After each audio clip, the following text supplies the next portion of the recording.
ಇವತ್ತು ಮನದ ಕಡಲನ್ನ ಸಿನಿಮಾವನ್ನು ರಿಲೀಸ್ ಮಾಡಿದ್ದೀವಿ. ನಾನು ಒಟ್ಟಾರೆ ಹೇಳೋದಾದರೆ ಇವತ್ತಿನ ದಿನಮಾನಗಳ ಪ್ರೀತಿ ಅನ್ನೋದಕ್ಕೆ ಒಂದು ಒತ್ತು ಕೊಟ್ಟು ನಮ್ಮ ಯೋಗರಾಜ್ ಭಟ್ರು ಸಿನಿಮಾ ಮಾಡಿದ್ದಾರೆ. ಪ್ರೀತಿನೇ ಬದುಕಲ್ಲ ಅನ್ನೋದನ್ನು ಹೇಳೋ ಮೆಸೇಜನ್ನು ಪ್ರಾಮಾಣಿಕ ಪ್ರಯತ್ನದಿಂದ ನಾವು ಮಾಡಿದ್ದೀವಿ.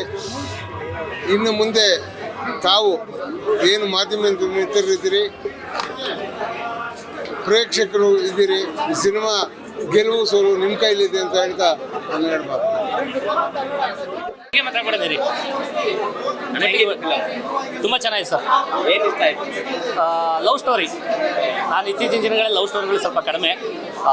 ಇತ್ತೀಚೆಗೆ ಮಾಸ್ ಅನ್ನತ್ತ ಬಂದರೆ ಇದರಲ್ಲಿ ಸ್ವಲ್ಪ ಲವ್ ಸ್ಟೋರಿಗಳು ಜಾಸ್ತಿ. ನಮ್ಮ ಭಟ್ರು ಸರ್ದು ಒಂದು ಲವ್ ಸ್ಟೋರಿ, ಚಿಕ್ಕ ಚಿಕ್ಕ ಕಾಮಿಡಿ, ಒಂದು ತರಲೆ ತುಂಟಾಟಗಳು ಈ ಸಿನಿಮಾದಲ್ಲಿದೆ. ಅಂದು ಮನದ ಕಡಲು ಆ ಒಂದು ಟೈಮ್ ಆದರೆ ಒಂದು 2025 ಟ್ರೆಂಡಿಗೆ ಕ್ರಿಯೇಟ್ ಮಾಡೋದು ನಮ್ಮ ಮನದ ಕಡಲು ಸಿನಿಮಾ. ಎಲ್ಲೂ ಬೋರ್ ಆಗಲ್ಲ. ಸೀಟ್ ಸಿಗದೆ ನಾನು ಯಾವುದೋ ಒಂದು ಮೂಲಲ್ಲಿ ಕೂತ್ಕೊಂಡು ಸಿನಿಮಾ ನೋಡಿದ್ದೀನಿ ಕತ್ಲೆಯಲ್ಲಿ. ಒಂಥರ ಮಜವಾಗಿತ್ತು ಸರ್ ಸಿನಿಮಾ. ಏನು ಹೇಳಕ್ಕೆ ಇಷ್ಟಪಡ್ತೀರಿ ಈಗಿನ ಜನ್ರೇಷನ್ಗೆ ಈ ಒಂದು ವರ್ಷದಲ್ಲಿ ಈ ಸಿನಿಮಾ ಸೂಪರ್ ಹಿಟ್ಟು ನನಗೆ ಅನ್ಸುತ್ತೆ. Super, thank you sir.